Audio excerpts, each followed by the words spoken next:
Coordinating Officer, AICTE, Ministry of, and Janice Vogis, Manager Communications, Cyber Peace Foundation. Welcome for today's session. The internet has become the integral part of today's generation, from communicating through instant messages and emails to banking, traveling, and shopping. Internet has touched every aspect of our life. With the use of the internet by people, protecting important information has become a computer that is not having appropriate security controls can be infected with malicious logic, and thus any type of information can be accessed in moments. Of infected web pages and malicious websites can be seen every day that infect and allow hackers to gain illegal access to other computer systems. So cyber attacks have gone up in India and globally during this pandemic. According to NESCOM, India had 1 million cybersecurity professionals by 2020. The global demand for cybersecurity had reached to 6 million by 2019. So digital brought a tremendous positive impact on human idea and opened doors for opportunities. But at the same time, it has also exposed tremendous challenges in the security, society's social fabric, and national interest. There is a huge requirement of initiatives and training programs to train youth and fill the skilled gap. Important security, cyber peace, and cyber ethics are the main focus areas for today's. Let me take the pleasure to introduce Dr. Buddha Chandrasekhar, Coordinating Officer, CTE, Ministry of Education. Buddha sir is a unique combination of technologies, ideas, multi-domain business knowledge, entrepreneur, organizational skills, leadership capabilities with a go-getter attitude. He focuses on the strategy, technology, transformation of India. He is an expert in managing advanced technologies, cybersecurity, and people. He architected 180 plus technology-based systems. A technologist, senior IT system architect, entrepreneur, and senior project manager with in executing complex business intelligence, artificial intelligence, machine learning, cybersecurity, big data, web, mobile enterprise, and Internet of Things all are the emerging areas of today's era. He has hands-on experience in IT, education, smart cities, critical infrastructure, urban, finance, skill development, healthcare, and telecommunication domains. He is leading national education for technology, NEET. Internship Enterprise Portal, Artificial Intelligence Language, Translation Project, Indian Knowledge Systems, and distributed 450 for free digital content to higher education students and leading various upskilling initiatives. Mr. Buddha's focus is to grow the customer base, profit, and ensure operational effectiveness while driving the implementation of policies and that align with the company's vision and business philosophy. He was in USA for 6 years. Of those 5 years of offshore on-site project management and architect experience. As a software company and startup, he created new revenues and clients from different. He's handling strategic and tactical planning, PLN management, budgeting, commercialization, resource planning, and control. He's driven and showcased business values from based structural quality findings and thus maps it to a business case that would justify for an investment with prospects and end customer. We are happy to have you here sharing your thoughts on importance of cybersecurity. We welcome you once again, sir. To now introduce our second speaker for today, Ms. Janice Vogis, Manager Communication for Peace Foundation. Janice is a techno lawyer with specialization in cyber law. Avid reader, she has always been interested in the dynamic of laws and is an advocate of stronger policies for an inclusive, resilient, and peaceful cyberspace. She working as the manager communication and training with the Cyber Peace Foundation, a non-organization and think tank. Being a master trainer, she has conducted over 6,000 and webinars for students, teachers, and professionals and senior citizens on online safety and digital literacy. Through these sessions, she has sanitized over 1.5 lakh.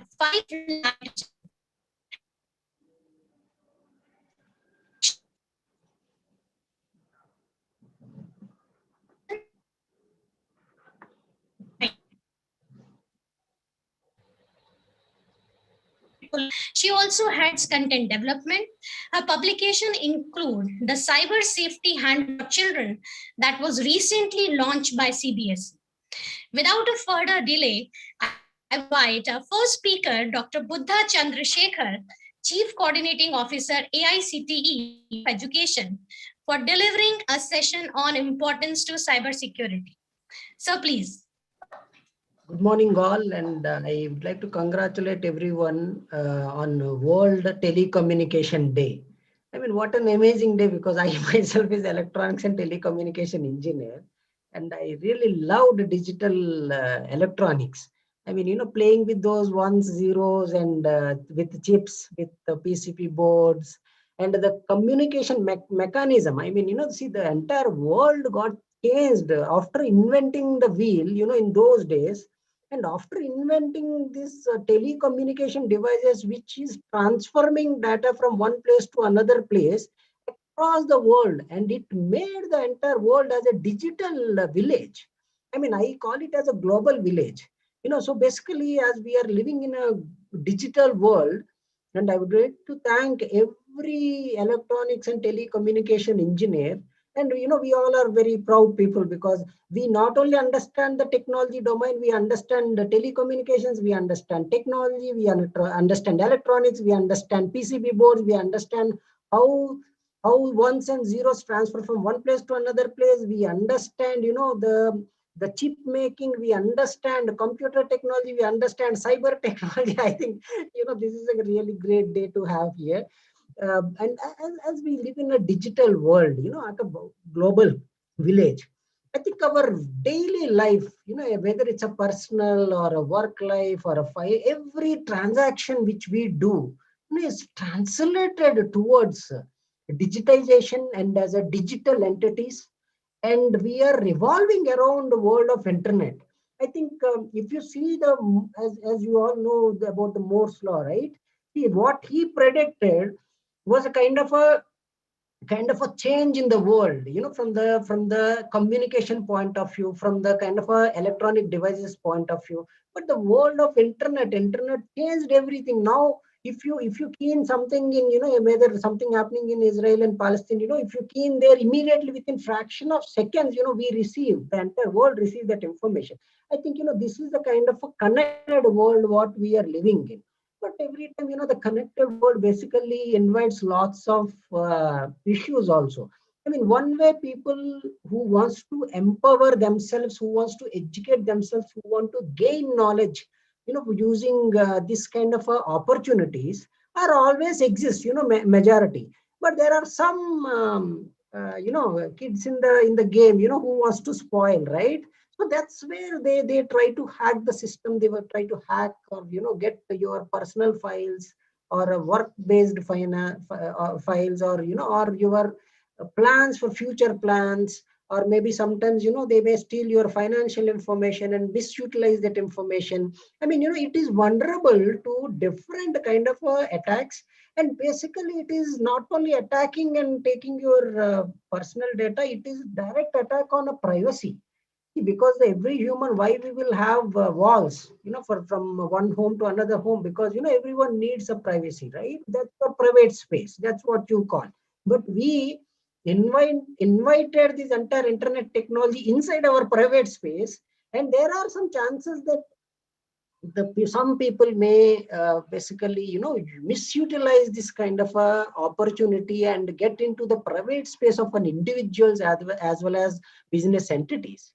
So that's where the cyber security plays a vital part of a secure and well-ordered digital world. I think, see, Now we have no other option than completely depending on digital entities. Even someone predicted the next world war is completely on a cyber as well as on the medical side. I mean chemical side. So we are even seeing, we are experiencing it. If you see the number of attacks happening on developed as well as developing nations, with help with respect to cyber attacks, it was mind blowing. I mean, every second we are receiving more than 27 attacks. I mean, I'm talking about a real well-known, real threats. So basically, the cyber security helps us to keep us safe from hackers, cyber criminals, and other agents of fraud. I mean, I don't want to go into the other agents, but the matter, the fact is, there's lots of entities who is trying to misutilize this kind of an opportunity. But cyber security is kind of a bahubali for us. It is protecting us. So we need cyber security further. And if you see the cyber crimes, it is costing us 2 to 4 million US dollars on a yearly basis. It was estimated that the damages would hit 6 trillion. And I'm sure recently the hackers hacked the gas pipeline line of US government, and it basically blocked the entire east coast. I mean, imagine the residents are not getting the gas, and they are not able to heat up their houses. In countries like Canada, and in the countries like US. So it's going to be a huge damage, not only from a financial side. It is going to damage you from a human life side. I mean, it's a real threat. So, and this threat needs to be completely nullified. So that's where I see that cyber security plays a major role. It's not only for big companies, for any company who does a transaction, or any individual who uses mobile with internet options, they all are vulnerable for cyber attacks. So I think we need to be very, very clear, and draw a clear line in our mind that every mobile device which has internet has a capability of vulnerability, and we need to be very careful. But the levels are different. Maybe as an individual, your protection level shield needs to be different, and for a big organizations, the kind of a protection level is different, and which is basically resulting lots of opportunities for cyber security experts. So as maybe someone do a phishing scams or ransomware or identity theft, data breaches, financial losses. Even some people, what they are doing now, they will send you saying that we will send a notification when the vaccine is available to near to your place. But see, the government already gave that option, but people don't use it, and they will sign up to these private organizations who is basically calling you, and the minute you disconnect the call, they will immediately capturing and stealing all your personal contact information. If possible, they will try to penetrate into your financial and other informations using that route. So basically, awareness is also very, very important. And I see it's not only from higher, big organizations, every individual, even from computers, smart televisions. Even nowadays, they are even hacking the television devices. So we need to be very cautious in that. And the kind of a cyber threat like, DOS attacks. Basically, if you see, most of the people, they do DOS attacks, and they will try to take down the entire web applications or mobile applications. And man-in-middle attacks, phishing attacks, malware attacks, SQL injection attacks, password attack, and Facebook cloning, this became another very thing. Yesterday, one of my friends sent me a message saying that, hey, you know what, someone created my replica, your Facebook replicant, asking for money, please don't give it. So this kind of, lots of different scams, because the cyber criminals are smarter than the normal criminal. You please understand that, because you yourself inviting them and opening the door for them. But for normal physical thieves, you have a protection, you have a door and you lock it, and you have mechanisms. But here you are open inviting. Like, cyber security awareness is very, very important. So in this process, what we did was, we had a tie-up, with cyber peace, to train 50 lakh students and faculty in next 5 years, because we see every student, every faculty, for the sake, every individual need a cyber security awareness. And that too, if you see, from now we have opened up things for our school children, and for parents also utilizing internet. So I think every individual, including a woman as well as our children, they also need a cyber security awareness. And it is resulting a 2 crore plus opportunities. I mean, one side we are creating awareness, on the other side we are trying to utilize this and create professionals who can grab these opportunities worldwide by 2025. I mean, 2 crore opportunities, amazing opportunities, which we can basically utilize. And if you see from our numbers from India point of view, there are 1.25 lakh crore loss, in 2019 and 2020, only just because of cybercrime. I mean, it's a huge loss, for a country like us. I think we need more cybersecurity professionals, and that is where we see that the cyber piece is helping to give not only knowledge, to create a cyber professionals.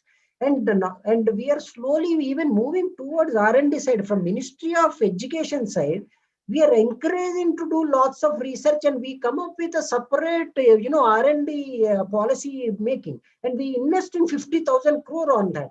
So one of the element is cyber security, where we can counter the global threats. We can create a lot of cryptography and and network and system security based experts, and creating a security architectures. Because see, it's not only that you are going to shield your own mobile. Maybe sometimes you need to shield your entire country from enemy cyber attacks. So you need to have a cyber security architects, and understanding and mitigating, because there is lots of frameworks like Maitri and all, where you can do defensive as well as offensive. I think we need to understand, we need to basically give a knowledge to every individual about all this, and creating awareness is very important. And I would like to thank cyber peace for helping our students and faculty for giving this opportunity and knowledge. And I'm so thankful to everyone for giving this opportunity. And I'm sure very soon, because Indians has one thing called jugaad, they can survive and they can come out of any situation. And that's what we are even experiencing today, for the whole world. If you see the kind of a number of population we have is 1.4 billion. And the number of percentage of affected is very less. I mean, we can get rid of anything. I'm sure we will also create amazing security architecture systems in order to protect our country data, which is called critical infrastructure data, along with the data of every individual. So I see my chairman, sir. Sir, good morning, sir. Yeah. So basically, the thought process here is to create more awareness, and we are going to take this opportunity to every individual, from a school student to college student. And we are also coming up recently, we had a couple of discussions with National Cyber Security Policy. So what I advised is, why don't we have something like Hacker One? I mean, I'm sure you all know what is Hacker One, right? See, basically, if you figured out something, some kind of a loophole in the systems, and if you basically share with them, they will give you some kind of a bounty. It is like a creating so many James Bonds and cowboys in our country to protect our own country and our citizens. So I think we need to have a similar kind of a setup in our country, because in our country, what is happening is, as of now, if you found any kind of such a vulnerability, if you share, there is no bounty, because there is no encouragement. So what I shared from my side is, I said, I think we need to give some kind of encouragement, not only from a financial point of view. Maybe you can give them more access on the data side, or more access on the software availability, or more access on the public and critical infrastructure, so that they can protect. Because I have seen some companies, they are protecting our infrastructure, critical infrastructure, like electricity grids, our national highway communication mechanism. They are protecting our metros and railways. I think these are the various systems which needs to have a very good high level protection, right? I think in order to do that, we need to have this kind of architects to be created in India. And that's where the Ministry of Education, we are encouraging, and we invite everyone, if you have any thoughts, or if you feel that something can be implemented immediately, you please do share with us.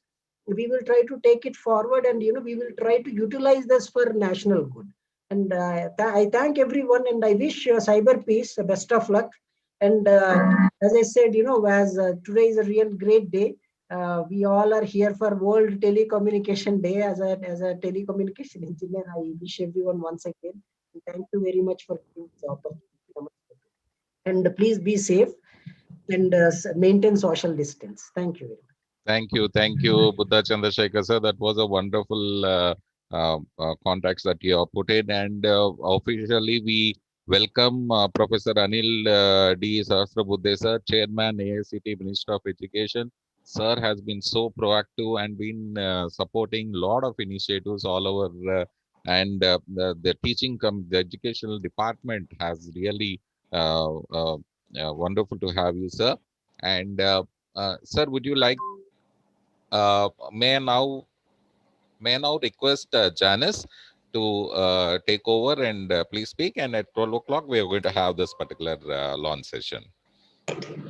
Thank you, Rao sir. Thank you, Professor Anil, for joining. We are looking forward to hearing from you in the second part of today's event. Thank you, Buddha sir. I think you're a wonderful person, and there's nothing much left for me to say. With your experience and all the skills that you have, I think you have explained everything as to why such an initiative is needed. And CyberPeace is indeed very, very happy to be a part of this wonderful initiative with AICTE. We have been training, a lot of netizens over the past 1 decade, and we've spoken to lakhs of people. But, even after speaking to so many people, we've come to realize that there still is a huge need for digital literacy. All of us are aware of how these wonderful devices work. But as Buddha sir said, it's very important to also know how these devices can be used against you. So something as simple as one link can destroy all your data. It can steal all your data. Yes, sir. I just want to add one small point, Janice ji. Please, sir. We have Bahubali as well as Katappa both on the same mobile device, so we need to be careful. Exactly. Absolutely. Wonderful analogy. So thank you so much. Yes, so I think it's very important. No, we get very carried away. We have internet, we have mobile data. Jio has made it so, cheap and accessible. There is no problem at all.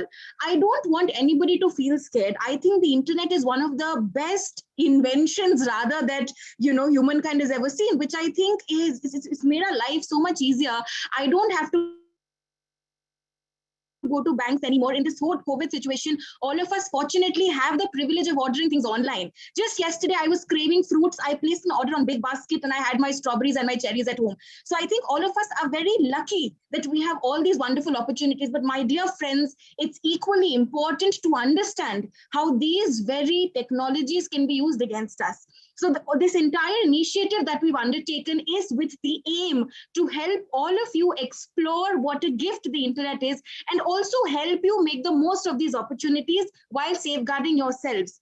Just recently, the whole, the gas attack that happened, ransomware attack happened in the US, and all the gas lines they came to a halt, and the entire nation can be brought to its knees if some people hiding away in a garage decide to attack the system using their laptops. It's that simple. You can simply, Google online how to hack a system, and you might get some kind of information. Again, I don't want to give any ideas. I'm a lawyer. So please, don't do these things. Trust me, you'll be in trouble. But we're just telling you how easy it is to commit crimes now. There are so many people. Just yesterday, we got a case that one person lost 10,000 rupees because they fell prey to a vaccine scam. It is so simple to create a convincing script, call a person and say, I know you are not getting slots, but I will help you. And you will feel, oh, God is so gracious. God is helping me out. You might end up, believing them. You will give them your Aadhaar details. Boom, all money is gone from your account. So it's very simple to, attack people these days. But again, my aim here is not to scare you or make you feel concerned. It's just to tell you how wonderful technologies are. And we have so many new concepts coming up. We have blockchain technologies coming. We have smart cities coming up. You will not have to switch on and switch off things in your house anymore. You just walk into your room, automatically the AC turns on. No remotes will be required. Our lives are only going to become easier. So let us use this opportunity to make the most of what technology has to offer. I have a very short, interesting presentation prepared for all of you. But before I begin my presentation, I would quickly like to answer some of the queries that a lot of you have posted. So my dear friends, today is the launch event. Today is the launch of the eSaksham project that AICTE and Cyber Peace Foundation have jointly undertaken. So we, I'll be talking for the next 20 minutes about some of the things that you can see over the course of the next 1 year. And at 12 o'clock, Professor Anil has already joined us. We also have some of the speakers, some more speakers joining. So the minute all our guests will be here, we will be starting the official, the launch event formally. We will be hearing from our guests. We will be playing interesting videos for you. We will be doing a lot more interesting things and launching compendiums at 12 o'clock. So that is what today's entire event is about. Now, as far as certificates are concerned, I understand, when I was a college student myself, the certificate played such an important role. I still have an entire folder filled with every certificate that I've ever, gotten. So I completely understand it's very important for you. But today is not, the official session as part of Project eSaksham. It is a launch event where we are kicking off this year-long project. So there will be no certificates for today's event, but please do stay tuned because we will be telling you all about what these next months you're going to see. We'll talk a little bit about the different levels of training that we have planned. We will be telling you exactly what topics we're going to cover. A lot of people are asking, can I do ethical hacking? Can I do this? Can I do that? I know all of you are very much interested, but please stay with us for some more time. Our experts, our guests will be telling you in detail what you can, what you can see in the next few months. Also, our sessions, our official workshops that we are promising under Project eSaksham will be beginning next Wednesday. So we have already connected with your universities, with your colleges. We will keep sharing AICTE, Cyber Peace, both the organizations. We will keep sharing all the Zoom links with you. We want to make sure that every single individual, especially, all you tech professionals, I'm an engineer myself. So I think, I have a huge amount of love for engineers in my heart. So, we want to make sure every engineer in India gets the opportunity to attend this session so that, at least 5 new things we can learn. I'm sure all of you are already learning so many new things. Your colleges, you're learning so much. Your extracurriculars, you're learning so much. But we just want to, explore some more possibilities together with all of you so that you have a very clear idea of why cybersecurity is the next big thing. It already is, rather. I think we're a little late to the race, but better late than never. We can make a lot with the time that we have. So the sessions will officially start on Wednesday. We will definitely be sending you links and everything as well. And one final thing before I begin the presentation, as far as the assessment is concerned. So the plan is we have 4 levels of training. And today we are kicking off level 1 trainings, where we will be talking about cyber security, the importance of cybersecurity. We will talk about responsible behavior, fighting fake news. So all the basics of digital literacy, we plan to cover through level 1. And all the participants who will be a part of level 1, you all will have to undertake an assessment. And every person who is participating, taking part in the assessment will be given certificates. So don't worry, all the information we will keep sending to you via mail or through your colleges. And as far as attendance is concerned, the minute you joined the Zoom link, I'm sure you might have noticed you had to enter your name and email address. So that is how we collect the attendance, and everybody who stays till the end, we will be marking you as present. We will be sharing this with your colleges as well. So don't be worried at all. Technology has made all these things very, very simple. So there is no registration form required. We can very easily mark your attendances. Now, coming to the presentation, I'll keep it very short and very crisp. The first thing that I would, yes, sir. Janice, just one thing to add, all the students who have joined, you can take a screenshot of that presentation or whatever that is happening and send it to your faculty for the attendance, for your individual attendance at the college. Okay. My request to you is that students who have joined, please take a screenshot and send it back to your faculty for marking the attendance. Over to you, Janice. Thank you. Thank you. Thank you. See, I would have never imagined taking screenshots would be so helpful in my life. But there you go. One more example of technology making things easier. Correct. Right. Okay. So very quickly moving to my presentation. The first thing I would like to talk about is the term cybersecurity. I think Buddha Chandrasekhar sir has already explained at length why this term is so significant in our lives. why it plays such an important role, you know, as at an individual level, at a national level, at an international level. I think cybersecurity is what we all should be talking about. But let's take it down a notch. Let's talk at an individual level, you know, common users like you and me, students like you know, people like me who are working with such organizations. What does cybersecurity mean for you and me? Let's take it at a very simple, basic level. Cybersecurity basically, you know, it's based on three very simple principles. Okay, cybersecurity is based on three very important principles, which are people, processes, and technology. So it's important for us as individuals to be aware of these three principles, these three aspects, because all are interdependent.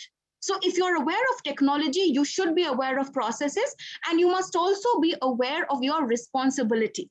So let me quickly break down what encompasses these three principles. So when we talk about people, we as people need to understand our roles. Now, I am just an end user. So when I am online, what is expected of me as a responsible internet user?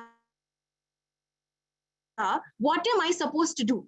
You know, what are some etiquettes that I should follow? Knowing these is important. If we talk at a bigger level, if we talk at a country level, so as a country also, there are responsibilities that all the stakeholders have. So when we talk about people, it basically means every stakeholder needs to understand their responsibility. तो अगर हम Facebook की बात करें, if we talk about Facebook being a social media giant, they are an important stakeholder. They need to understand what is their responsibility to ensure everybody is safe online. So they will change their policies accordingly. They will change their platform and their settings accordingly. So each stakeholder must understand their responsibility.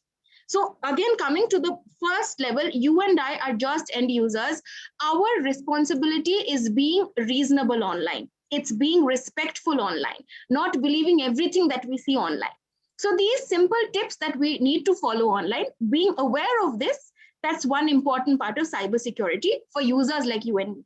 The second important vertical, or the second important principle on which cybersecurity is based are processes. Now, if you ever get into trouble, there is always a process that you can follow. In your college, if there is a problem that you're facing, you can reach out to the internal complaints committee. You can reach out to your teachers, your professors, your dean, right? Even in the real world, let's say if a crime is happening, you can reach out to the nearest police station. If somebody is troubling you on a platform, you can report the behavior or the user. So there are different processes which have been set in place to ensure everybody has a safe experience online. So being aware of these processes is also very important, because it's very easy to learn how technology works. It's very easy to learn how applications work. But when things go wrong, unfortunately, many of us are unaware of what to do. We have absolutely no idea. People don't know they are a victim of a crime. People don't know who to reach out to. People don't know cyber cells exist, cyber thanas exist. So knowing the processes that have been set in place for redressal and for all other reasons is very, very important. The third and the most important principle on which cybersecurity is based is basically technology. Unless we know how the technology functions, we will not be able to make the most of it.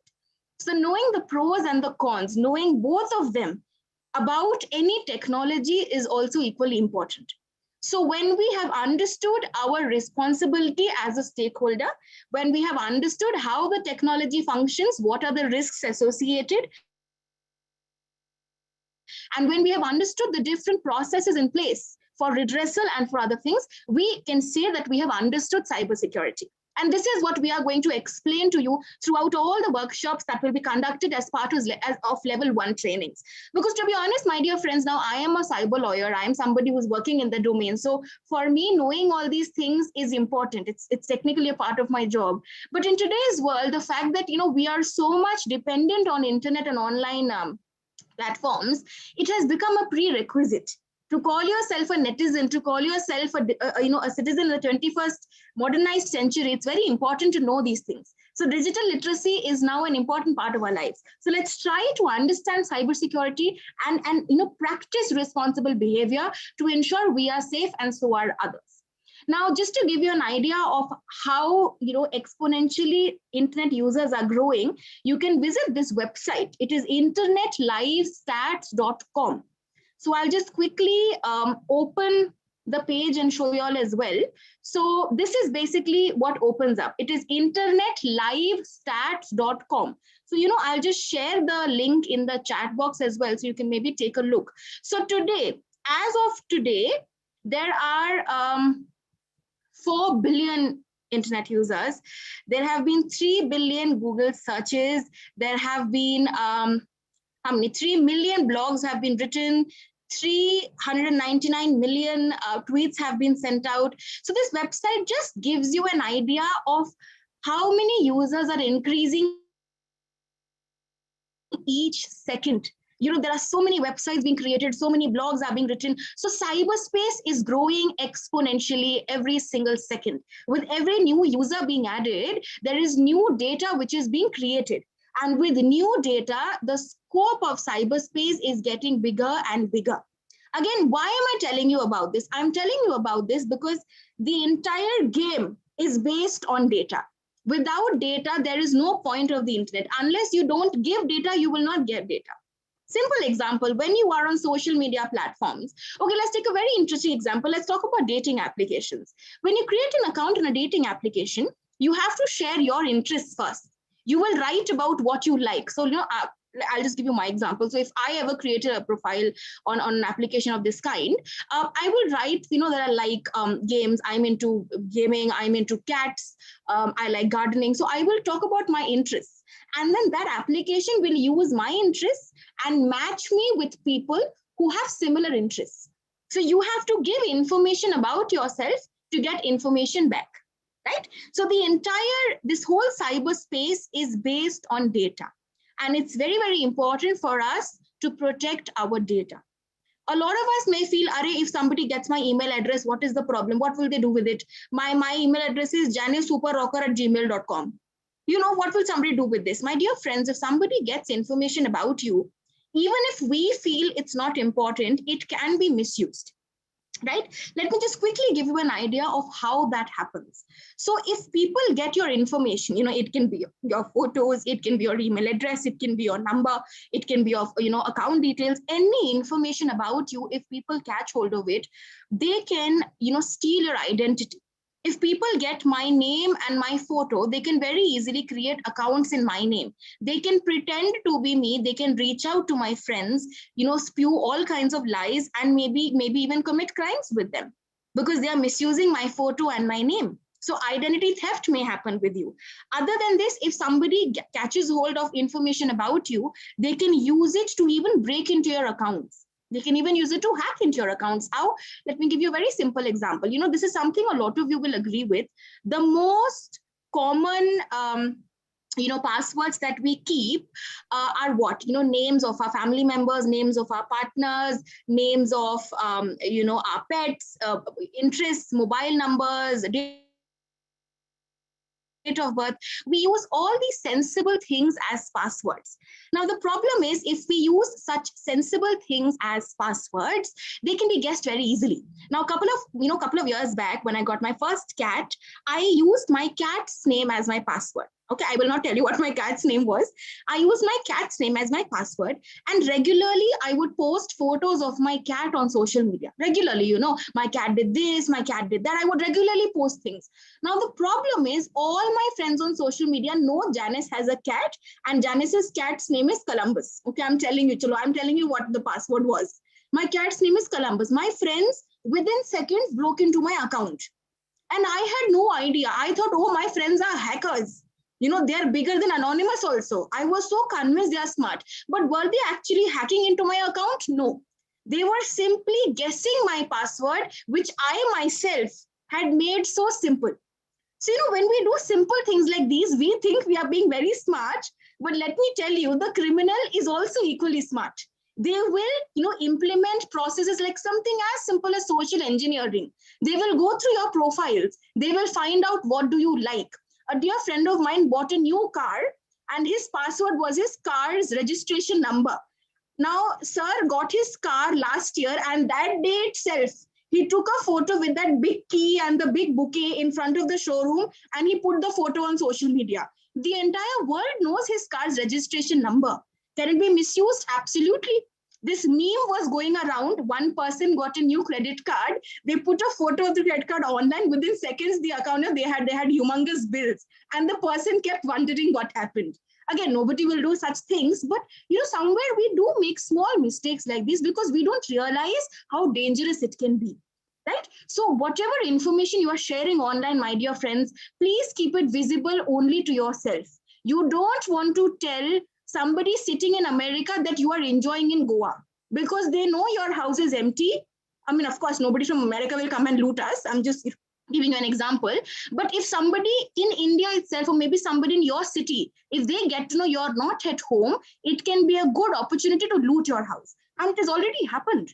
There have been very big cases where very important people, they unintentionally they uploaded all this information publicly. People got to know their houses were empty, and things happened. So be a little careful. Please enjoy the internet, enjoy sharing photos. I love it. I love posting on social media. But who are you sharing it with? That is an important question that you have to ask. I have been informed that all our guests have joined, so I'll just quickly wrap up the presentation in the next 2 minutes, and then we'll be inviting our wonderful guests and begin the official launch event. So very quickly, some risks that you have to be careful about. Again, darana nahi hai. I'm not here to scare you. I'm just telling you what is already happening, so that if ever you see yourself in a situation like this, you immediately understand, okay, somebody's trying to commit a crime with me. It's important to know what these risks are. So very quickly, the first risk you must be aware of is a phishing attack. How a phishing attack looks is like this. It's a real conversation I had with somebody pretending to be my friend. So a very dear friend of mine, from her account, I got a message on Messenger, Facebook Messenger. Janice, I am, I have sung a song and I'm participating. I'm zooming it in so you can read it very quickly. So she sent a link saying, Janice, I'm participating in a singing competition. This is the link of my song. Please vote for me. I said, okay, I clicked on the link. Now, friends, look at the link very carefully. It is not a YouTube link. Somebody has just fit in the word YouTube to make it look genuine, but it is not an actual YouTube link. I'll show you the link enlarged in the next slide as well. So they sent me this link. I opened the link and it took me to the Gmail login page. This link took me to the Gmail login page and said, Arey, agar aapko video, if you want to access the video, please enter your username and password. I immediately realized it's a phishing attack. So very quickly, what does a phishing attack mean? People will use links which look genuine to trick you, to mislead you to fake login pages. So fake login pages will open. You will think they are genuine. You will enter your username and password, and boom, your information is stolen by the criminal. That's simple. They won't call you, they won't text you. And the biggest catch here is, once you fall prey to this, your account is compromised. They will then use your account to trick other friends of yours. So this friend of mine, she was not the first victim. She got a link of this kind. She tried voting, no video opened. She thought, okay, maybe the video isn't working. And that is how her account was compromised, right? So this is how a phishing link works. People will send you links. They will claim that the link will, maybe take you to a video, maybe take you to a link of some kind. And, they'll try to trick you. And if you fall for it, your passwords, literally, they're giving it in a plate to the people. And then we keep wondering, how did we get hacked? This is how it happens. So be a little careful. Now, Google and all your other search engines, they are very helpful. So this is how it looks. Somebody created a fake login page. It looks exactly the same logo, same color scheme. I'm sure even Mark Zuckerberg will be convinced it's genuine. That is how real they make it look. But be careful, just look at the URL at the top. If the URL is fishy, something is wrong, close the link. Okay? Now, Google Chrome and other browsers, they will give you warnings. If you try to click on a phishing link, they'll give you warning. Dekho bhai, something looks fishy, you be careful. So if you are seeing such warnings, beware. It's definitely a phishing link. Someone's trying to steal your information, close the link immediately. Okay, so this is what a phishing attack looks like. Phishing is voice phishing. Basically, the same thing happens over call. People will call you and say, "Arey, your LIC policy is going to expire.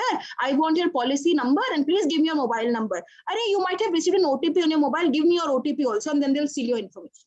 So when the same kind of trickery happens through calls, it becomes voice phishing or wishing. So be a little careful about these. I'm sure all of you are very much aware, RBI, all your banks, everybody keeps saying don't share OTPs, don't share personal information. That is basically what a wishing attack means. Next is SMS phishing. Again, this is always on the rise during your income tax returning times. So people who file their income tax returns, all of them definitely get this message. Your refund has been credited to your account. Please click on this link to confirm. Now, there was a time where I was not paying taxes. When I was back, in my initial days of working, I wasn't paying taxes. I got really excited.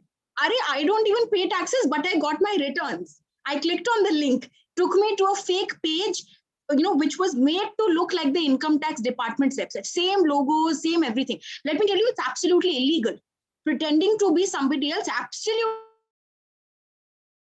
illegal, but they made it look so genuine. I thought maybe I actually got 15,000 in my account. Then my father told me, beta, you haven't filed only, how will you get money back? So, logically, you can make sense of all these crimes. It's not very difficult to identify, right? So again, SMS phishing also, smishing also on the rise. People will send you SMSs with links, try to convince you have won money, or you have some payments pending, and try to steal your information.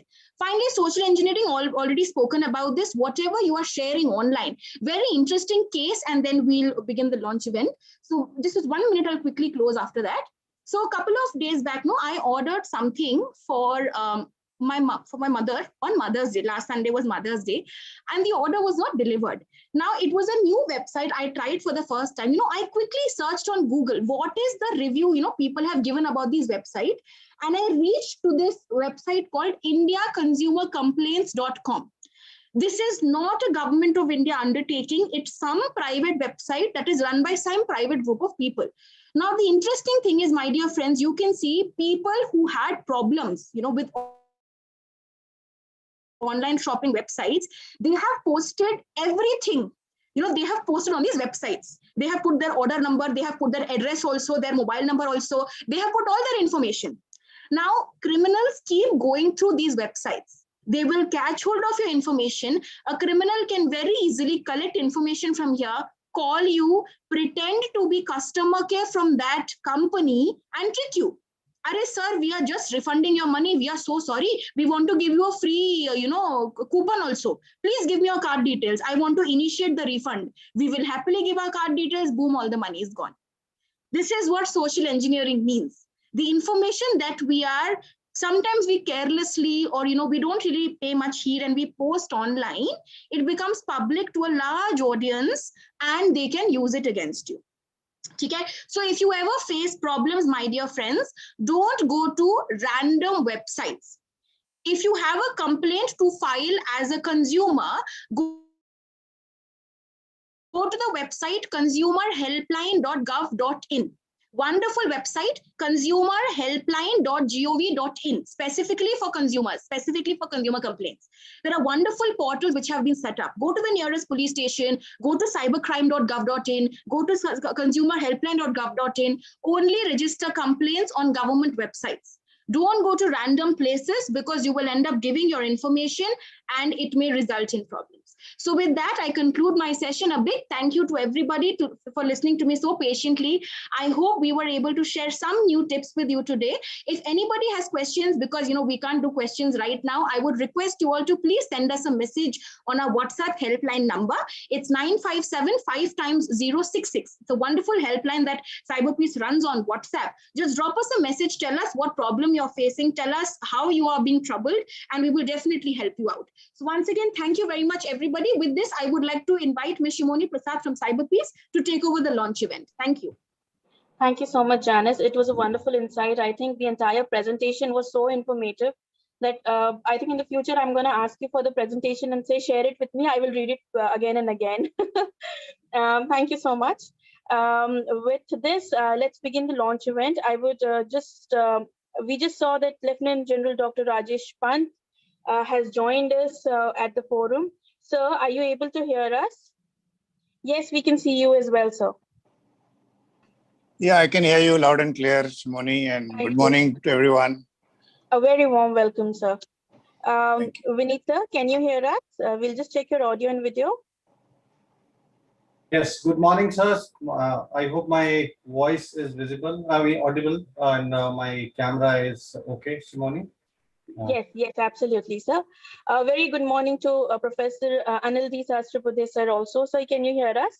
We just checking. Yeah, I can hear you loud and clear. Good morning to all. Namaskar. Thank you so much. So, let us begin. A very good afternoon to everyone. A very warm welcome to all our audience and dignitaries who have taken out time to join us for a very special day at Cyber Peace Foundation, as we are announcing the launch of Project eSaksham, an announcement of Global Cyber Peace Challenge 3.0. Today marks the World Telecommunication and Information Society Day, and this year's theme is Accelerating Digital Transformation in Challenging Times. Cyber Peace Foundation has been working on addressing the gap in digital transformation in India by working on capacity building of women, children, and law enforcement officials through trainings, workshops, and webinars. To further build on our initiatives, we are launching Project eSaksham in collaboration with AICTE and the Ministry of Education India to bridge the skill gap by making everyone ready to take on the challenges of the future in the cyber world. We would be training 5 lakh students, teachers, caregivers, and educators with our workshops and training programs in 4 levels. Additionally, we are also doing the announcement of Global Cyber Peace Challenge 3.0 today. The inaugural edition of GCC was organized in 2017 and as a run-up event of the 5th edition of Global Conference on Cyberspace 2017, which was hosted in India. It was organized by Cyber Peace Foundation in collaboration with MeitY, Government of India, Policy Perspectives Foundation. For GCC 2.0, we had over 1,600 registrations from 66 countries in 3 tracks: Cyber Policy and Strategy Challenge, Peaceathon, the Innovation Challenge, and Capture the Flag. The GCC 3.0, we aim to reach more people from across the globe, including innovators and developers, including, but not limited to cybersecurity experts, technologists, community leaders, civil society bodies, etc. The objective of the challenge is to tap into the innovative energy of talented individuals all over the world to find out solutions to technical challenges and critical real-world problems. Captain Vineet will be speaking about both Project eSaksham and Global Cyber Peace Challenge 3.0 in detail. Sir, over to you. Thank you, Shimoni. And now, good afternoon. We have already reached 1200 hours, so good afternoon, everyone. First of all, let me start with the National Cyber Security Coordinator from Government of India, Lieutenant General Rajesh Pant, the Honorable Chairman of the AICTE, Ministry of Education, Government of India, Professor Anil D. Sahasrabudhe, sir. Students, educators, team from Ministry of Education, AICTE, Cyber Peace Foundation. Wish you all a happy World Telecommunication and Information Society Day. And what an excellent way to celebrate the World Telecommunication and Information Society Day. In fact, we have joined today by almost 4,000 students and educators. I can see live on Zoom. Many are, in fact, on the YouTube channel. Many people are actually, those who are not on Zoom, they are on YouTube channel watching the show live. So it's really a fantastic way to celebrate. Also, a good day to launch the Project eSaksham and the Global Cyber Peace Challenge 3.0. So let me not take much time. I have a short presentation. I'll be really quick because I have been allocated just 10 minutes to speak. For those who are new to Cyber Peace Foundation, so we started in India, but now going global with our presence in Africa and America. We are a global civil society organization, think tank of cyber and policy experts with a vision of pioneering cyber peace initiatives to build collective resiliency against cyber crimes and global threats of warfare, cyber warfare. CPF is involved in policy advocacy, research, training related to all aspects of cyber peace and cyber security. We are part of the Global Ransomware Task Force, which got started this year. We are also part of the Coalition Against Stalkerware, again, a global coalition where many organizations, including Interpol, is part of it. We are an ICANN at-large organization. I'm happy to announce that recently Cyber Peace also became a member of the End Violence Against Children Global Partnership to protect children in the cyberspace. Our vision is a peaceful and responsible and inclusive cyberspace for everyone. And we are trying to address basically the skill gap that exists. So this is the major reason why we are launching Project eSaksham, is because attacks are growing. And in fact, briefly, Janice touched upon the attack that has happened in US, the ransomware attack hitting the gas pipelines, and how critical infrastructures today are being targeted. It's not just the normal users, but critical infrastructures are also getting targeted. In fact, the need of the hour is to create professionals, in fact, in different dimensions and in different levels. It's not just experts, but I believe different categories of expert needs to be created, because globally, in fact, and if you see the figures as per the cybersecurity ventures, it is predicted that 3.5 million cybersecurity jobs openings by 2021. But in fact, we don't have the right candidates at the moment. In India, again, Janice mentioned and Dr. Abhilasha mentioned in the talk about 10 lakh cybersecurity experts which are required. And at the moment, we have very few. And through this program, we plan to address the challenge and get more expert into this space. Now, the thing is, in fact, with Cyber Peace Foundation, we are also doing several activities. Policy advocacy, cyber diplomacy is one. Inclusion outreach, that's where we are running different campaigns with, again, AICTE campaign is getting the kickoff event is happening today with AICTE for the Project eSaksham. But parallelly, we have been running different campaigns with different state governments to educate people on online safety, and also with the National Commission for Women, where we train close to around 150,000 women on online safety and bringing more women into the cybersecurity arena. We are now stepping into the phase 3 with the National Commission for Women, and the campaign is supported by Facebook. So this campaign, in fact, the next phase 3 will be launched soon, where we plan to reach close to around 2 lakh women and educate them on online safety and cybersecurity. One of the major vertical that Cyber Peace Foundation has is research, because we strongly believe in creating an ecosystem. It's not just training, but it's also to give an ecosystem to the individuals to practice their skills. So for different campaigns, in fact, and our research facilities that exist, we have 30 centers of excellence right now, which is housed primarily in universities at the moment. In India, we have one in Africa, in Nigeria, because Nigeria is the problem. I would say most of the cyber crimes happen from Nigeria. So we have opened a center of excellence in Nigeria as well, and a COE in America. So through these centers of excellence, we are trying to actually educate people and also give them an environment, a kind of a testbed for them to practice their skills. Also, like Shimoni mentioned, the Global Cyber Peace Challenge 3.0, which is coming. We are fortunate that the 2017 edition, in fact, the prizes were given by the Honorable Prime Minister of India, Shri Narendra Modi, and also the Prime Minister of Sri Lanka. In fact, we were joined by the ITU Secretary General and others, even the IT Minister who came and who awarded the prize winners for the first edition of GCC. And last year, we again relaunched it as version 2.0, but because of pandemic, it was totally online.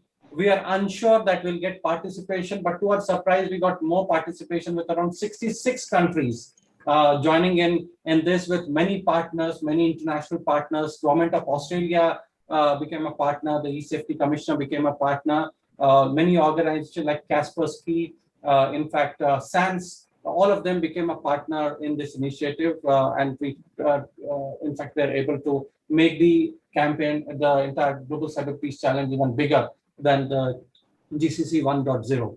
Now back here, now we are going to launch the 3.0, where again, I feel there would be kind of a great participation coming in, not just from students and educators, but also from the diplomatic community, because we have something called the Cyber Strategy Challenge, where diplomats, some of the diplomats joined last year, in fact, and participated in the Policy and Strategy Challenge, which was very interesting. They found it very interesting. We have a live hacking competition, a Capture the Flag. We have IT CPF. We have also the SCADA ICS CPF. More on it. In fact, there's a video that is following up, so I'll not talk much. But through these various set of activities, initiatives that Cyber Peace Foundation has taken, we are trying to create an ecosystem.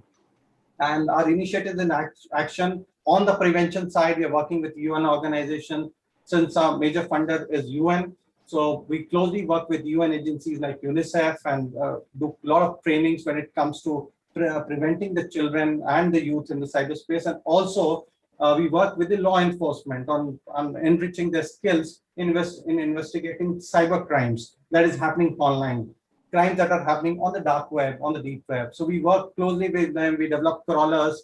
We develop different kinds of projects to again find out where the problem is and try to address that problem through innovative tools and technologies, which we work together, which we build together with the community. Launch series of handbooks, series of in fact, IC materials, which can be found on the website. And also if you Google, our YouTube channel is an excellent resource to learn, where we have short videos where you can, in fact, see how to protect yourself, how do you safeguard your mobile phone, how do you safeguard your IoT devices. So we have these short videos which are there present on our YouTube channel, and we discuss about any kind of problems that come in. We, in fact, any kind of case study or any kind of crimes, like, for example, Janice mentioned about the vaccine fraud that was happening. So we immediately released an advisory. We released a video to aware people on how these crimes are happening. Plus, our research team is constantly working to bust criminals. So a lot of intel was given to Ministry of Home Affairs about various fake loan websites that were running, offering loans during COVID-19, and immediately MHA acted and a lot of arrests were made after that. So more on it, in fact, I'll cover later. One of our flagship initiative is the Cyber Peace Corps. Happy to share that the initiative is growing globally.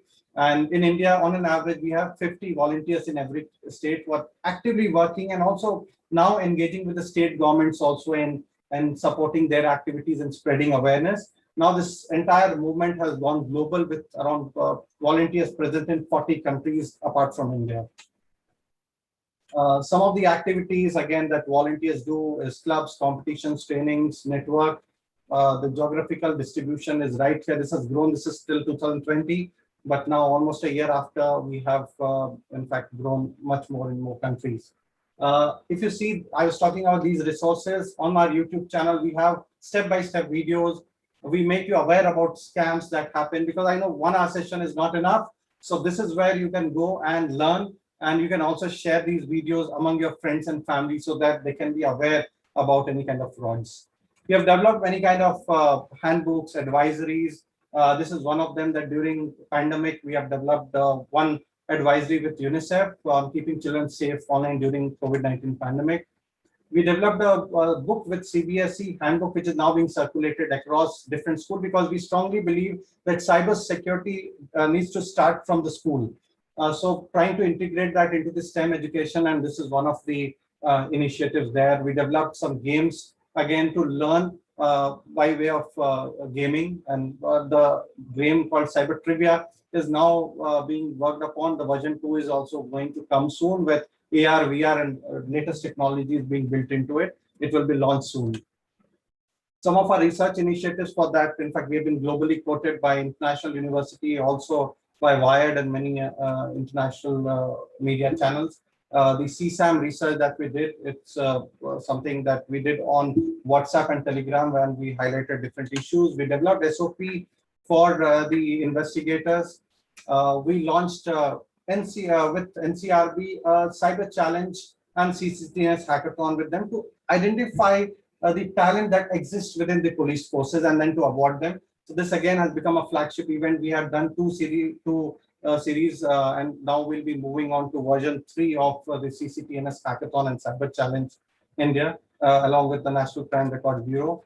Different booklets that you see, resource centers, it's all there that we have for the investigators also, just in case if you are a victim. I would say don't fear, just reach out to the police, and they are now equipped enough to deal with cyber criminals that exist in the cyber world. A lot more is being done by the Ministry of Home Affairs and also being supported by the Office of the NCSC. Different activities, like we mentioned, that it's not just by the way of do's and don'ts, but we also engage students, educators, and netizens through activities. eRaksha is one that we have launched with NCRT, CBSE. It is going to be launched soon. This year, eRaksha will be launched, I believe, in the next 1 month, where again, students, educators, and also caregivers can engage in different set of activities. The Global Cyber Peace Challenge 2.0, I've already spoken about it. We have also launched some UG, PG programs for different universities. One of the universities, Shri University, where we launch BTech program, MTech, MBA programs, executive MBA programs, short-term, long-term programs. We are doing these global dialogues to address, because cyberspace is global. So we bring in the global perspective, try to discuss, debate about important issues that exist.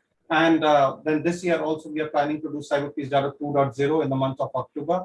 And you can stay tuned on our official channel, on the website, social media to learn more about it. With this, I'd like to end and would like to pass on the mic, the virtual mic, to Shimoni to take the session forward. Thank you so much for your patience here. Thank you so much, sir. I think even if 20% of all this, if I start learning, I'm sure the audience will also agree. It will take a good amount of time to be an expert in this field. Thank you for sharing things so elaborately. I am glad that the audience here is able to witness what and all is the scope and what and all can be done in the field of cybersecurity.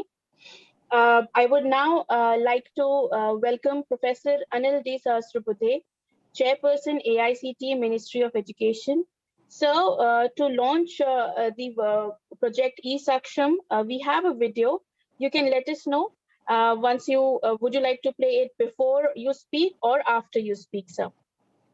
No, I think let us first launch the eSaksham project, and then I will speak on that. Right, of course.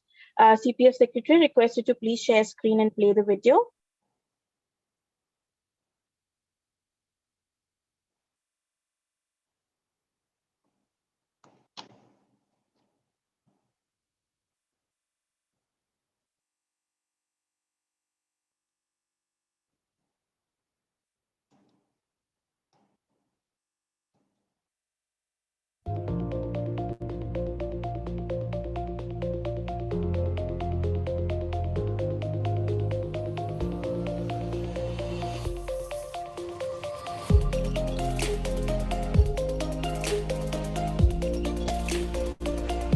I'm sorry, the video is not visible.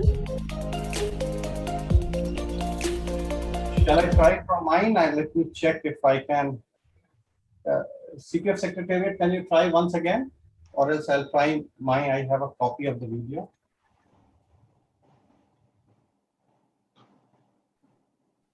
Yeah. Yes, now we can see the screen. Yeah.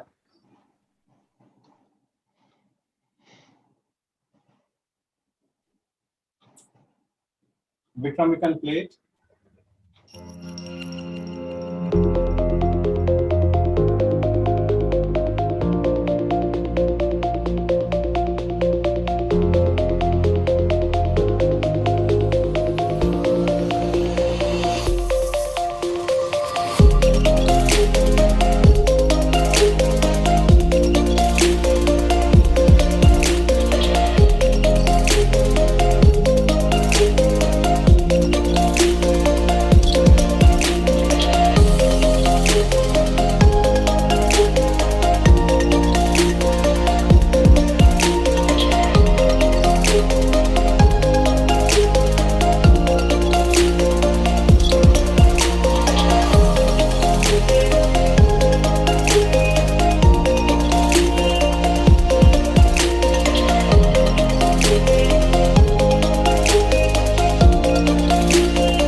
Congratulations, CPF and AICTE. Please, virtual clap for all of you.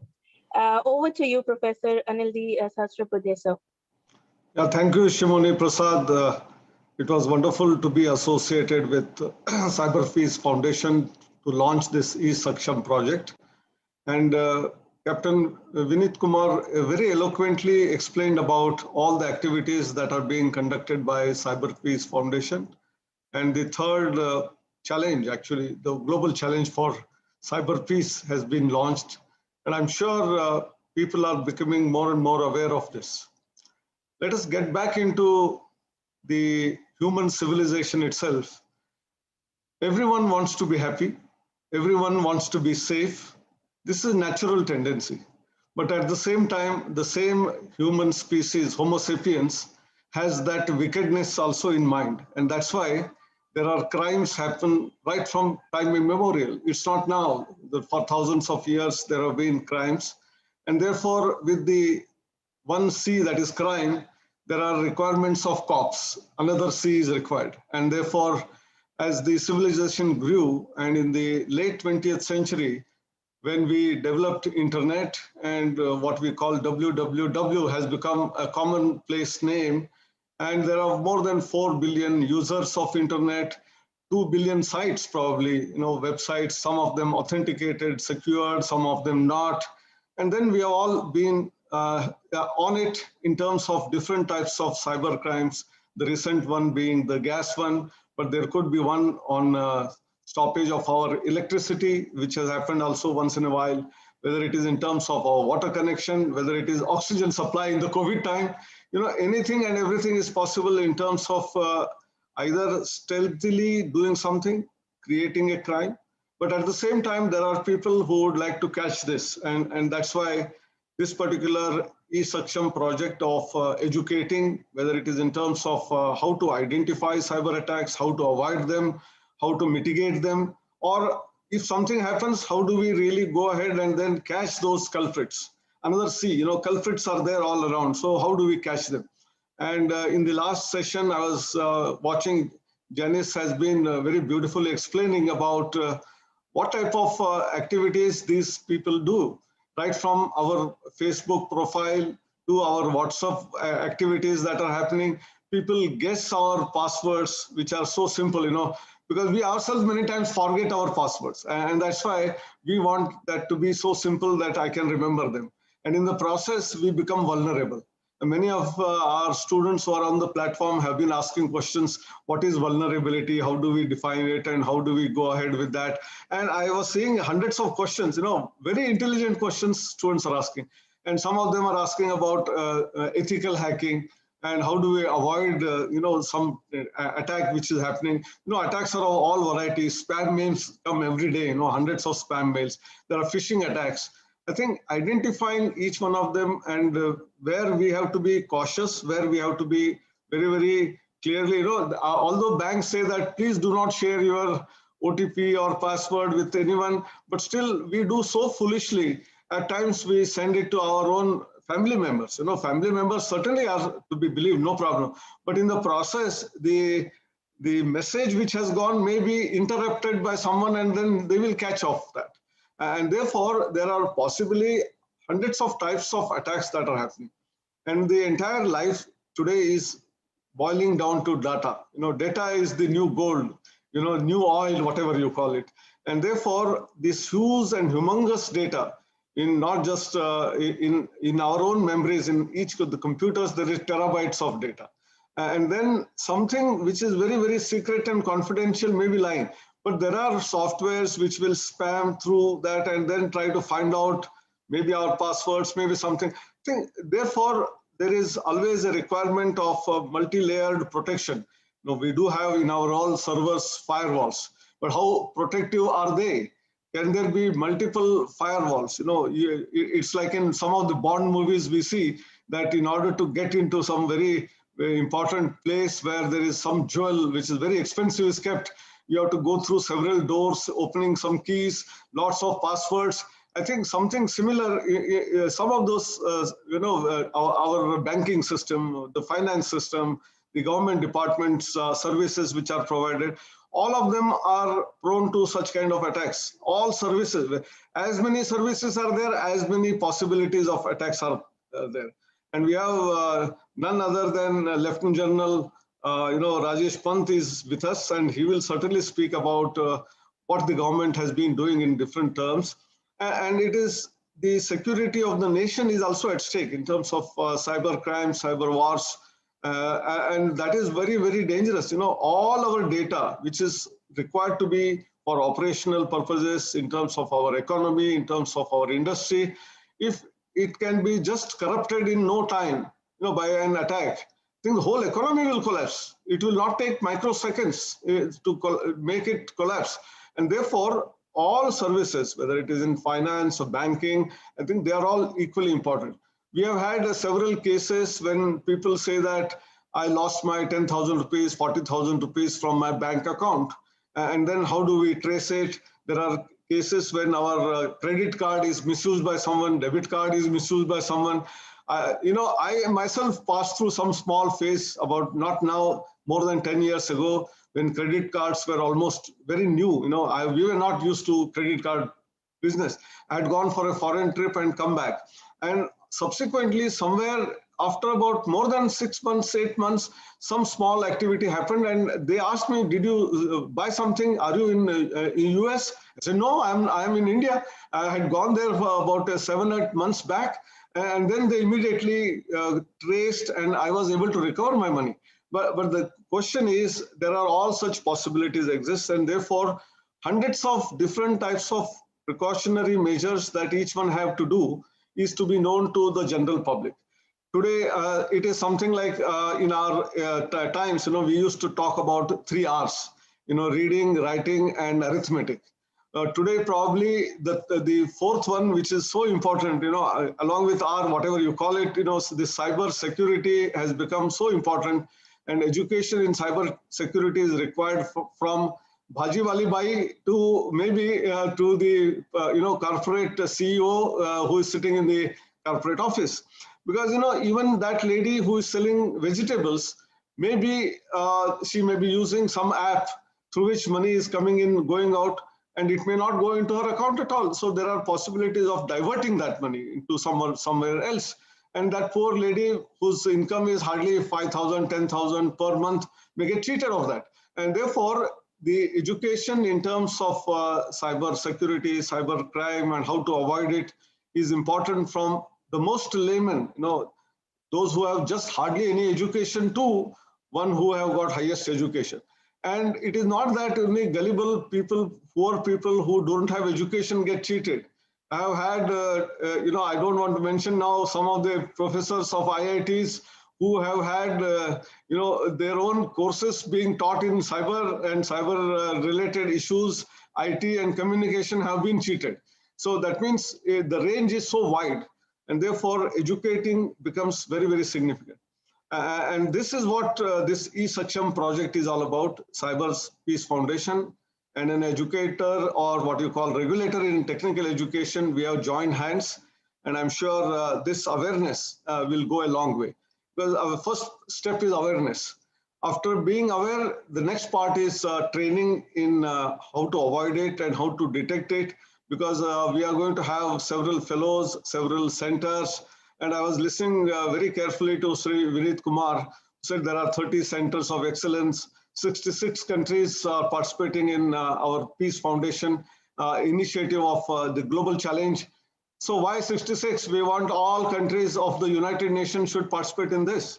Because this is a common problem for not just India or some of the developing countries, but as much to the underdeveloped to developing to the developed world, whether it is third world or the first world. And therefore, this is very, very important. And I have seen, at least in India, we are very, very IT savvy. Our students in our engineering education, although we do have 23 IITs, 31 NITs, but more importantly, more than 3,000 engineering colleges, and even around 2,500 diploma colleges, diploma institutions. The talent lies everywhere. I have seen some of our Smart India Hackathon, where Prime Minister comes every year. This is the 4th edition, which is just completed last year, and now the 5th one will be in progress. The problem statements from the government departments, be it from defense organizations like DRDO, ISRO, Atomic Energy Commission, railways, all these problems, when given to these young minds of second year, third year, they come out with brilliant solutions. Even the industry would not have thought of, these kind of solutions coming. So it is one side awareness, training, and giving them opportunity to come out to contribute. That is what Cyber Peace Foundation has been doing. These centers of excellence, which will lead to more research and how multi-layered protection can be provided to individuals as well as societies and all the servers that are there in our custody. I think that is the order of the day. Because in our case, there are 10,000 colleges which are attached. All their data is available with us. A small attack and everything will be vanished. And we every year give approvals to some of the courses and programs. If the programs which are not given approval, someone will, fish through and then get it out and then give some other approvals which are not there, or someone's approvals will get vanished. I think this will create huge, crisis. There will be commotion, and to avoid that, this kind of a protection is important from all variety of attacks that are likely to happen. And as I was listening to Buddha, in between, he raised one very interesting thing that today in our platforms, there are both Bahubalis and Katappas together on the same platform. So we have to be very, very careful. Who is Katappa, who is Bahubali, who is what, is very difficult to understand. Because Janice, when she was telling, from our social platform, so many photographs that we post, someone will copy that photograph, create an identity exactly similar. It is like in a biological world, we talk about cloning. So they can clone our website, they clone our whole identity itself and give an impression. We quite often we get an email stating that I am, stranded in some place in especially someone pointed out in the beginning that Nigeria, Nigeria is a crime spot, and I have been in that place, and I don't have any money now. Please send some $5,000 or 10,000 rupees, and then that name is so common, so we assume that my friend is in great distress. Should I immediately send? And they may send it to our 100 friends and can take away. And we have several chit fund scams, which used to happen in physical world. Now in the cyberspace, it's much more easier to do it and still get scot-free. And therefore, whether it is multi-layered protection, as I said, and also blockchain technology, which is so important. When there are multiple servers where same thing is stored, and then it is shaking hands with each other and then trying to find out the truth. I think that is where avoiding data breach is possible. And secondly, some of these crimes, something like harassment of women, we all knew that, some people fall behind a girl, go in the garden here, there, and trouble her. And such kind of things happen in the colleges. And then there is a ICC. But there can be even, sexual harassment through our internet emails, on the Facebook or on the Twitter. I think the modesty of a woman has to be protected. How do we do it? So cybercrime is having all variety. It is just not financial. It is also in terms of social, in terms of even the various ideologies and political space where a lot of fake news keeps on coming in, and which one to believe, which one not to believe is also a question, and people are carried away. There can be agitations. We all know some of those agitations are real, some of them are fakely created, and many governments may fall. So I think the whole gamut is so wide and vast, and therefore this education is important. People who are ready to become volunteers come forward, and therefore this honesty is to be produced. So I would like to just mention all of this is part of the training, whether it is for faculty members, for students, and then take them forward, give them problems to do research and prepare ourselves for the worst and then take care of it. All this will go on. But basically, as I said in the beginning, right from humanity, when it was born, several thousands of lakhs of years ago, from the caveman to the settlements, there are both people who of good nature and bad nature. And therefore, our program on universal human values, these values are very important. Ethical, honesty, integrity, it's very good to say, but to bring it into life, there are many times there are problems where we get tempted, because small corruption leads to larger corruption. But unless in the corruption, both parties are involved, it does not happen. So why can't we take oath that I will not give, come it may be whatever it is, that my case or my service may get delayed. I would like to just reiterate. I was in IIT Guwahati, and from home where we were earlier in the city, we had to shift to the campus. And then that time there were no mobiles. And actually, so shifting of the landline number to the, the campus, there used to be an application, go there, queue up, and that fellow was expecting something. And he was not able to say that straight. So he was going roundabout saying that, aisa hoga, aisa hoga. Then I finally said that you come straight. Then he said that money was not big, $100. I said, I will not give it. You delayed by any number of days, I don't care. So unless we involve in that kind of activity, the other person cannot do it. And another great example in Pune, some of the girl students who joined the Kirloskar Brothers Limited, they were young engineers and they had to go and inspect and settle down for one of the pumps which was installed in some place in industry. And after everything was done, they were not getting the payment, which was due for the company. And these ladies were asking, young girls, that why are you not paying? We have done everything. Everything is settled. The pump is functioning very well. Then those fellows were again dilly-dallying, because at least for the men, they could have straight away said. For girls, they were not able to say. Then somehow, finally, they had no choice but to say that, you have to pay something, then only we will be able to release this payment, otherwise we won't do it. That was shocking to these girls. They said, you have spoiled your generation. Don't spoil our generation. I think youth are very, very motivated, inspired today. We don't want to spoil them. Therefore, our universal human values program, where ethics, honesty, integrity is imbibed in them through the 3-week student induction program, has been very, very lively. We want to add into this cyber and cyber-related issues, whether it is cyber crime, how it is committed and how we have to avoid it, and how we should not fall prey to that, as also part of the education right in the beginning of the student's career.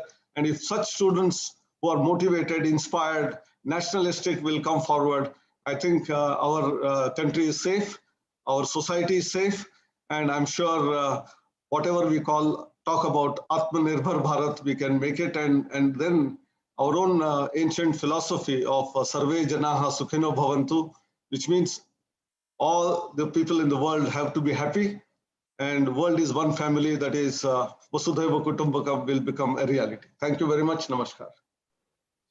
Thank you so much, sir. It is absolutely such an insight on the way you have put it forward to the audience, from being aware to being a technical person, to participate in Cyber Peace Challenge, to expand it to the other countries, to not encouraging corruption in the world. I will not give anything, to take that stand, and also promote the eSaksham project. Thank you so much, sir. It was wonderful having you with us, and it is absolutely, I'm sure the audience is gaining a lot of knowledge from your experience. Moving on, I would now like to welcome Lieutenant General Dr. Rajesh Pant, PVSM, AVSM, VSM, National Cybersecurity Coordinator, Government of India, to take the session ahead, sir. For you, sir, we have 2 short videos prepared, one for the virtual launch of the compendiums and one for the announcement of the Global Cyber Peace Challenge 3.0. Please do let us know whenever you would like to, want us to play the same. Over to you, sir. Thank you. Thank you, Shimoni, and good morning, everyone. As you can see, I'm sitting in the office, and I was thinking while I listen to the others, let me just sign a few letters and push out a few files. But since the time I've logged in, that time Janice was speaking, and after that, Vineet came and told us about the spectrum of his activities in the Cyber Peace Foundation. And then, of course, we had Professor Sahasrabuddhe. I've just been glued to the screen, as you can see. And Chairman AICTE has actually covered everything in cybersecurity, so I think I should speak on something else today. So, firstly, let me congratulate everyone on this very auspicious day. Today is the World Telecom and Information Society Day. It has been celebrated since 1969, and it commemorates the founding of the International Telecommunication Union. And I must thank Cyber Peace Foundation and AICTE for giving me this honor. Now, let me start with what the Prime Minister said on 15th of August last year. And probably for the first time in the history of independent India, the word cybersecurity was uttered from the Red Fort, where he said that the importance of cybersecurity in society, in our economic aspects, and he also mentioned that एक नई रणनीति हम बनाएंगे. So that is a new cybersecurity strategy on which my office has been working on for the last almost year plus, and it is now in the cabinet. And that is the strategy which once it comes out, it will be in the public domain, where we will be addressing the entire cyber ecosystem, from the governance aspect to the education and awareness aspect, to the audit, to the indigenization, to the assured defense posture, legal aspects, everything. So that is the first aspect that I wanted all of you to be aware of, that a new national cybersecurity strategy of 2021 should be due out this year, in which you'll find a lot of interesting things are going to take place within our nation. Now, as per the World Economic Forum, cybercrime is the most leading man-made cause of economic loss. And you'll be surprised that last year, the estimated cost due to cybercrime has been $6 trillion US. That's more than twice the GDP of our nation. This year, 2021, has started off with a bang, actually, with two bangs, especially in the US. First was the SolarWinds, the cyber attack, and second, the recent one, which the professor also mentioned, about the Colonial Pipeline, in which reportedly they paid $5 million US. So this aspect of cybercrime is getting more and more serious, but there is a silver lining. Let me also share with you that in the United Nations, there is an open-ended working group of 195 countries, which a few weeks back has submitted its final report, which has been agreed by the UN General Assembly, and that has stated that international laws will now start applying to cyberspace. So there are two groups in the UN. One is the OEWG, and the other is the UN Group of Government Experts. It is a smaller group of 25 countries. India is a member of that. And in that, 11 non-binding norms are coming out. So voluntary non-binding norms for responsible state behavior in the cyberspace, that is also coming out. So the point I'm trying to say is that while there are these evil men lurking all around in cyberspace also, but let me assure you, there are more good men than the evil ones. Now, having said that, let me also share with you that in our existing national cybersecurity policy, which is of 2013 vintage, we had also given a target of training 5 lakh cyber skilled persons in a period of 5 years. So that should have happened till 2018. But unfortunately, we have not reached that mark. And there are various reasons for it. One was that the level was not identified, and the content was not identified.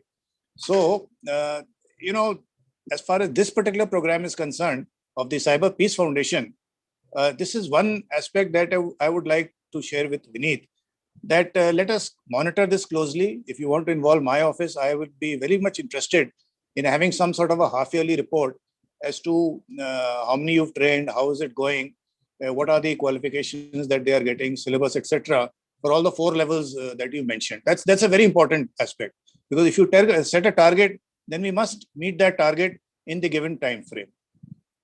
So finally, let me just end up by saying that in the new normal of this challenges of COVID, etc., there are only 2 mantras for survival today for all of us. The 2 mantras, the first one is personal hygiene. The second one is cyber hygiene. Personal hygiene is what you are hearing every day on the wearing of mask, on keeping your hands clean, on keeping social distance, etc. If you want to survive in the corona world today, you have to practice personal hygiene. The other, cyber hygiene, is equally important, because the hard truths are that as long as we remain in an interconnected world, the vulnerabilities will continue. And if the vulnerabilities continue, then attacks will take place. And the attacks that take place, the attribution of these attacks will be as difficult as what it is today, because the attacks are coming from 4 or 5 hops. So cyber hygiene and all the things that Janice told you about, passwords and updating your software and ensuring that your access points, etc., remain strong. All those have to be kept in account, and not sharing, unnecessarily things on social media and photographs, etc. So you have to be a responsible netizen, as they say. So personal hygiene and cyber hygiene, these are the two most important aspects. And I want to end on that hopeful note that the nation's cyber space will remain safe, secure, resilient, vibrant, and it will help in our economic progress. So once again, let me compliment Cyber Peace Foundation on its excellent initiative. Along with AICTE, we really look forward to training those 5 lakhs and 25,000 and 5,000 Cyber Peace volunteers. And I wish all success to all of you. Well done. Keep it up. Jai Hind. Thank you so much, sir. Yes, I think you summed the entire event very beautifully. Vineet sir, would you like to say a few words, because sir had mentioned a few things addressed to you and Cyber Peace Foundation.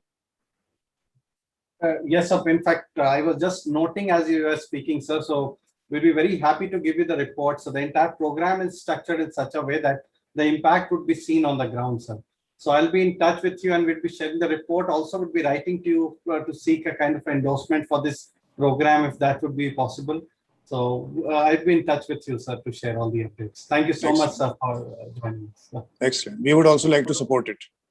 Thank you, sir. Right. Thank you so much, Vineet sir.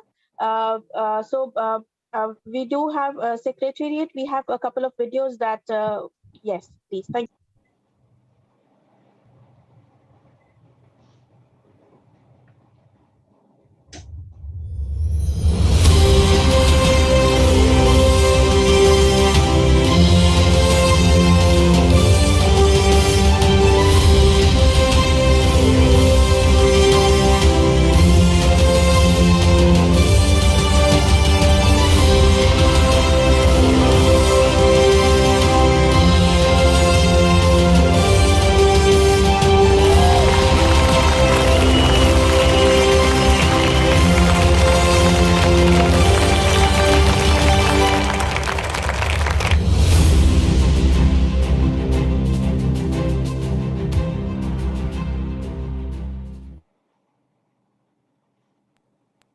Thank you so much, events team. The next video, please.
Thank you so much, Lieutenant General Dr. Rajesh Pant, to do the virtual launch of the compendiums of eRaksha and GCC 2.0 and announcing the Global Cyber Peace Challenge 3.0 Open.